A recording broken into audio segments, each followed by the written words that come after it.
வணக்கம் ஸ்டூடெண்ட்ஸ். இன்னைக்கு தான் second lecture conversion between number சிஸ்டம்ஸுங்கிறதுல. ஸோ போன கிளாஸில் வந்து நிறையா பார்த்தோம், ஒன்று இன்னொன்று மாற்ற போகிறோம் அப்படின்னு சொல்லிட்டு.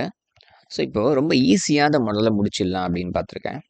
ஸோ என்ன செய்ய போகிறோம்னா, octal to binary, binary to octal.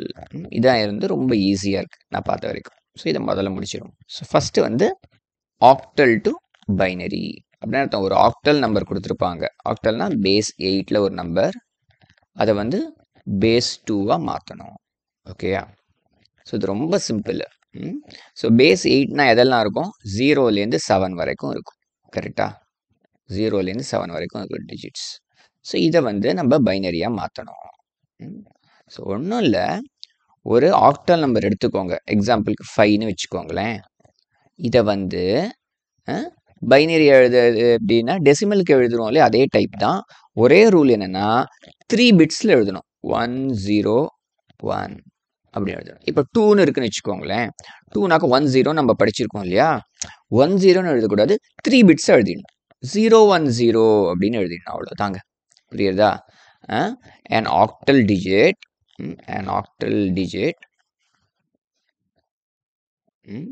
is represented as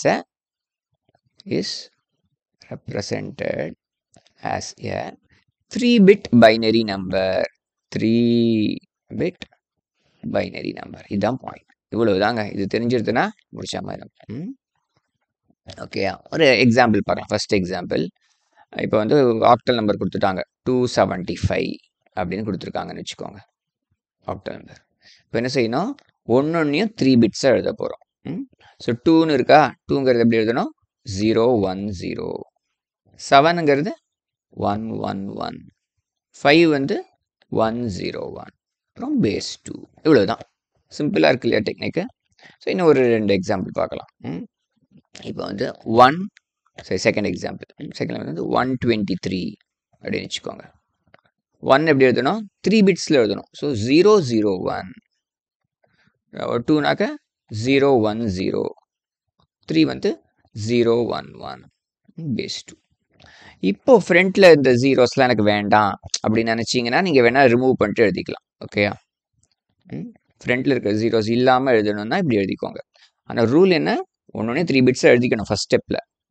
அப்புறம் ஃப்ரண்ட்டில் இருக்கிற ஜீரோஸ்லாம் வேண்டாம்னு நினச்சிங்கன்னா தூக்கி போட்டுக்கோங்க. ஓகேங்களா? இப்போ இன்னொரு எக்ஸாம்பிள் பார்க்கலாம். 451 பேஸ் 8 சும்மா எடுத்துருக்கோம். 4னா எவ்வளோ? 1 0 0. இதெல்லாம் நம்ம முன்னாடி படிச்சிருக்கோம். 5 1 0 1. 1 0 0 1 பேஸ் 2. இந்த மாதிரி எழுதுறோம். ஈஸியாக தானே இருக்குது. ஸோ நான் எப்போதுமே 3 பிட்ஸ் கொஷின் தான், 3 டிஜிட்ஸாக தான் கொஷின் கொடுப்பாங்கலாம் கிடையாது. எப்படி வேணால் கொடுக்கலாம். 12ன்னு கூட கொடுக்கலாம். 12 பேஸ் 8ன்னு கொடுத்தா 12 என்ன எழுதணும்? 0 0 1. 2னாக்கா 0 1 0 பேஸ் 2. ஓகேங்களா? ஸோ எவ்வளோ பெருசு வேணாலும் கொடுக்கலாம். 1 2 7 3 5 6 இவ்வளோ பெரிய நம்பர் கொடுத்தா, என்ன நம்பர் கொடுத்தாலும் ஒரே ரூல் தான். 1க்கு எவ்வளோ? 0 0 1.